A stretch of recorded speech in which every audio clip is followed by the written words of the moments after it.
Hi மக்களே, நான் உங்கள் ரெட்டவால் ரெங்கடூஸ். இந்த வாரம் நம்ம பார்க்க போகிற படம் யமகாதகி. உடனே போலீஸ் சொல்லும் தெரியாதா உங்களுக்கு? பணத்தை போஸ்ட்மார்ட்டம் பண்ண ஏற்பாடு பண்ண. கிரைம் ஸ்பாட் கைரேகை எடுக்கிற வரைக்கும் யாரையும் உள்ள விடாது. டைட்டில் யமகாதகி கேட்கவே அப்படியே டெரராக இருக்குது. அந்த மாதிரி தான் படம் இருக்குமா அப்படின்னு கேட்டிங்கன்னா, இது ஒரு வித்தியாசமான ஒரு டெம்போவில் பண்ணியிருக்கிறாங்க. பெப்பின் ஜார்ஜ் ஜெய்சீலன் அப்படிங்கிறவர் தான் அந்த படத்தை ரைட் பண்ணி டைரக்ஷன் பண்ணி டைலாக்ஸ் எழுதியிருக்கிறாங்க. ராஜேந்திரங்கிறவர் வந்து டைலாக்ஸ் எழுதியிருக்கிறாரு. ஸோ டைலாக்ஸ் கொஞ்சம் ஆவரேஜாக அங்கங்கே இருந்தால் அப்படின்னாலுமே டைரக்ஷன் அண்ட் ஸ்க்ரீன் ப்ளே நல்லா செம்மையான ஒரு டெம்போவை மெயின்டைன் பண்ணி போச்சு. ரொம்ப ஸ்பீடாகவும் இல்லாமல் இது இல்லாமல் ஒரு டெம்போ நீட்டாக போச்சு. அந்த டெம்போவை மெயின்டைன் பண்ணுறதுக்கு ரொம்ப ஒத்தாசையாக இருந்தது நம்ம editor and cinematographer the Sarang gang, அது மாதிரி சாரங் டியோ அப்படின்னு சொல்லலாம். ஸோ சுஜித் அண்ட் ஸ்ரீஜித் ரெண்டு பேருமே போர் தொழிலில் பார்த்துருப்போம். துருவங்கள் 16, முதல் நீ முடியும், நீ டியர் காம்ரேட், பல படங்கள் ஒர்க் பண்ணியிருக்கிறாங்க.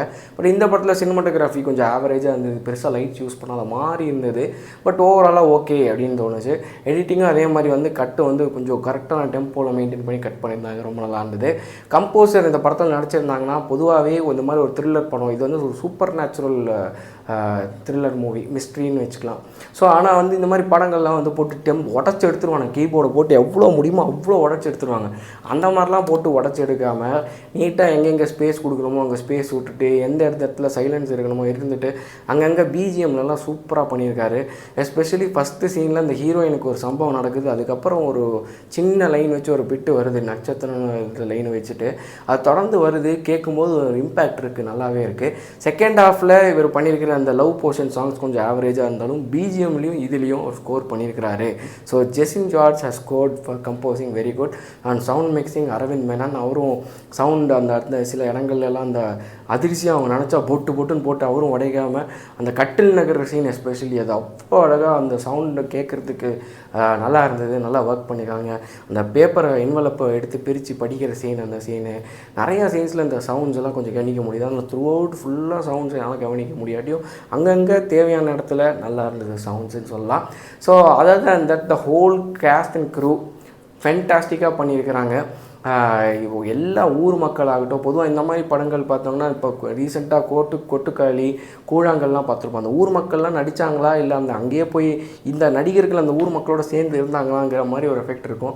அந்த மாதிரி அந்த ஊர் மக்கள் அவங்கவுங்க கொடுத்த வேலையை கரெக்டாக பண்ணியிருந்தாங்க அப்படின்னு சொல்லலாம். ஸோ இவங்க எல்லாத்தையும் ஒன்று இணைக்கிற அந்த ப்ரொடியூசர் 5 பேர் சேர்ந்து ப்ரொடக்ஷன் பண்ணியிருக்காங்க.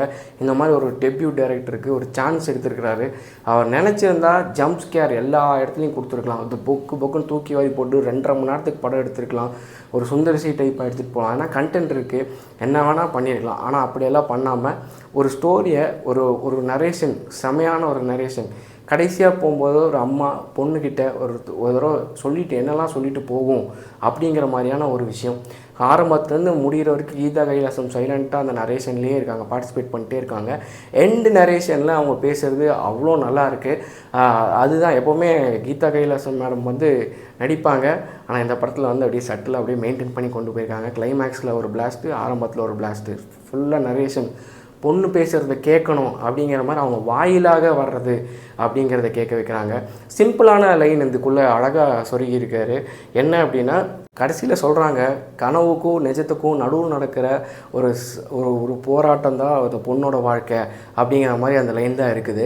ஸோ கிட்டத்தட்ட அப்படி தான் இருக்குது இந்த படம் பூரா. ஸோ ஒரு பொண்ணு வந்து செத்ததுக்கப்புறம் தான் தன்னுடைய இதை சொல்லணும் அப்படிங்கிற மாதிரி ஒரு பேய் படமும் இல்லாமல் சாமியாகவும் இல்லாமல் அதை ஆடியன்ஸ் கிட்ட விட்டாச்சு. ஓவராலாக அந்த நரேஷன் ஃபஸ்ட்டு அந்த பொண்ணு இதாகட்டும், அது அந்த கதவு என்ன தான் இருக்குதுன்னு பார்க்குற அந்த க்யூரியாசிட்டியை நமக்கு கொண்டு வர்றது, அதுக்கப்புறம் நடக்கிறது சில விஷயங்கள், சிலதெல்லாம் ஸ்னீக் பீக்கில் நீங்களே பார்த்துருப்பீங்க. ஸோ ஸ்பாய்லர்ஸ் இல்லாமல் நான் முடிஞ்சளவுக்கு ட்ரை பண்ணுறேன். அதுக்கப்புறம் அந்த பொண்ணு மூலியமாக நடக்கிற தப்பை ஒவ்வொரு ஆணாக வந்து தன்னுடைய தப்பை ஒத்துக்கிறது, அப்பவும் கன்வின்ஸ் ஆகாது. தன்னை மீறி எல்லோரும் சொல்கிறாங்க ஒவ்வொன்றா 1 by 1 எல்லாம் என்னெல்லாம் நான் மூடி வச்சுருந்தேனோ அது எல்லாத்தையுமே நான் சொல்லணும்னு நினைக்கும் போது அதை சொல்லாமலே அந்த பொண்ணு தவறும்போது அது என்னெல்லாம் இருக்கோ அதாவது அவங்கவுங்க வாயாலே சொல்ல வைக்கிற சூழ்நிலை வந்து அதை க்ரியேட் பண்ண ஸ்டோரி விதம் ரொம்ப நல்லா இருந்தது. அதே மாதிரி ரூபா ஃபென்டாஸ்டிக் ஆக்டிங் தான் சொல்லணும் இந்த படத்தில்.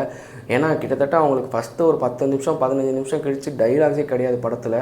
ஃபுல்லாக அப்படியே நடிச்சிட்டே தான் இருக்கணும், வேறு ஒன்றுமே கிடையாது. அவ்வளோ சட்டிலாக எங்கேயுமே வந்து அவங்க உயிரோடு இருக்கிற மாதிரியே படல.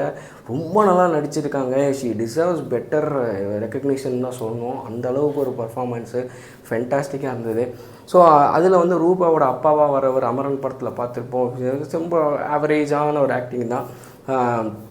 அது போக இன்ஸ்பெக்டர் கேரக்டரில் வர திருநாவுக்கரசு வாய்தான்ற படத்தில் பார்த்துருப்போம். ரொம்ப நல்லா ஒரு ரோல் பண்ணியிருப்பார். குக்கியாக இருக்கும், அது ஒரு நக்கலாக வந்து நான் இப்படி தான் அப்படின்னு பண்ணியிருப்பார். ஆனால் இந்த படத்தில் வந்து ஒரு போலீஸாக சட்டிலாக அவர் பண்ணுற சூப்பராக இருக்குது. இன்ஃபேக்ட் கிளைமேக்ஸ் போர்ஷனில் வந்து அவர் வர்றது வந்து ரொம்ப நல்லா இருந்ததுன்னே சொல்லலாம். அவர் தான் ட்விஸ்ட்டு, ஆக்சுவலாக ட்விஸ்ட்டை வந்து ரிவீல் பண்ணுற இடம் அவர்கிட்ட தான் இருக்குது.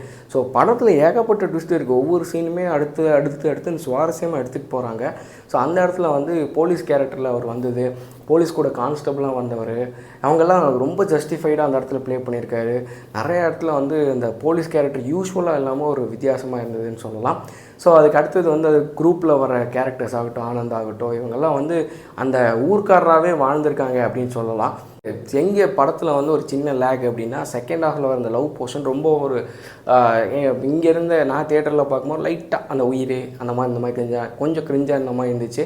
பட் ஆனால் வந்து அந்த இடத்துல வந்து ஸ்டோரிக்கு இம்பார்ட்டன்ஸ் கொடுக்கணுங்கிறதுக்காக இது கொஞ்சம் அண்டர் ப்ளே பண்ணி அப்படி போனாங்க அப்படிங்கிறது எனக்கு தோணுச்சு. எங்கேயுமே போர் அடிக்கலை, ஈஸியாக சட்டிலாக ஒரு சூப்பராக போச்சு.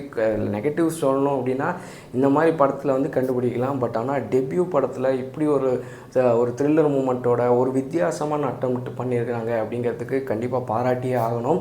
ஸோ அதர் தேன் தட் ஓவராலாக அந்த படத்தில் வந்து வந்த கேரக்டர்ஸ் எல்லாமே சூப்பராக பண்ணியிருந்தாங்க. எனக்கு என்ன பட்டுச்சுன்னா கொட்டுக்காளியில் மிஸ் பண்ணதான் இங்கே பிடிச்ச மாதிரி இருந்தது. கொட்டுக்காளி ஒரு ஃபெஸ்டிவல் மூவி தான். கிட்டத்தட்ட இந்த படம் தாராளமாக ஃபெஸ்டிவலுக்கெலாம் அனுப்பலாம், அந்த அளவுக்கான ஒரு படம் தான். இந்த படத்தில் வந்து அந்த கொட்டுக்காளியில் வந்து ஒரு இன்டைரக்டாக சொல்லாமல் சில விஷயங்கள் பண்ணியிருப்பாங்க. ஒரு பொண்ணுக்கு வந்து சாமி பிடிச்சா என்ன ஆகும், அந்த ஊர் மக்கள் எப்படி பிஹேவ் பண்ணுறாங்க.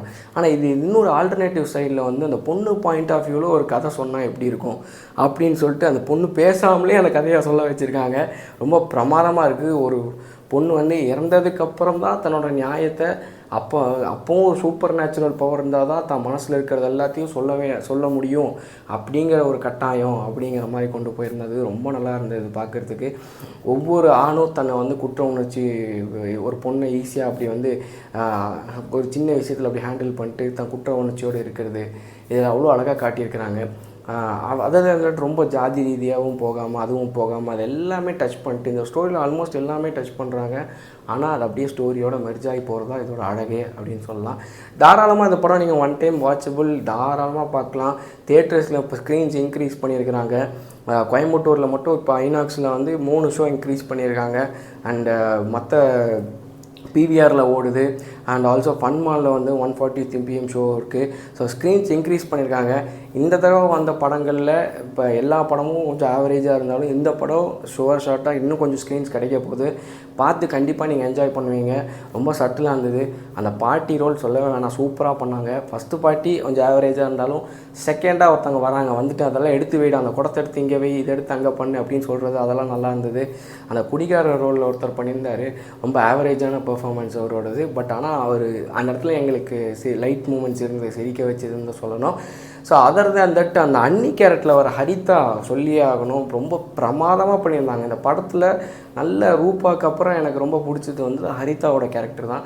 அவங்க கேரக்டர் ரொம்ப நல்லா இருந்தது. ரொம்ப பெரிய ஸ்கோப்லாம் கிடையாது, ஆனால் வந்து அந்த இடத்துல சட்டிலாக இருந்தது. கிளைமேக்ஸில் அவங்களுக்கு ஒரு ஸ்கோப் இருந்தது. அந்த இடத்துல ரொம்ப பியூட்டிஃபுல்லாக பண்ணியிருந்தாங்க சொல்லலாம். அவங்களோட சீன்ஸ் இன்னும் கூட இருந்திருந்தால் இன்னும் நல்லா இருந்திருக்கும் அப்படின்னு எனக்கு பட்டுச்சு. கண்டிப்பாக பார்க்கலாம். ஒன் டைம் வாட்சபிள்னா ஆவரேஜ் மூவி கிடையாது, நல்லாவே இருக்குது படம். தியேட்டரில் போய் பாருங்கள். Encourage your friends to watch it. Yamakaathagi brilliant attempt by the team. So next ரிவ்யூவில் சந்திக்கலாம். சரி, உங்களுக்கு இந்த படம் பார்த்தவங்களுக்கு பிடிச்சிருந்தா என்னங்கிறதையும் கமெண்ட்ஸில் ஷேர் பண்ணுங்கள். நான் உங்கள் நெட்வால் ரங்கடு. See you, take care, bye bye.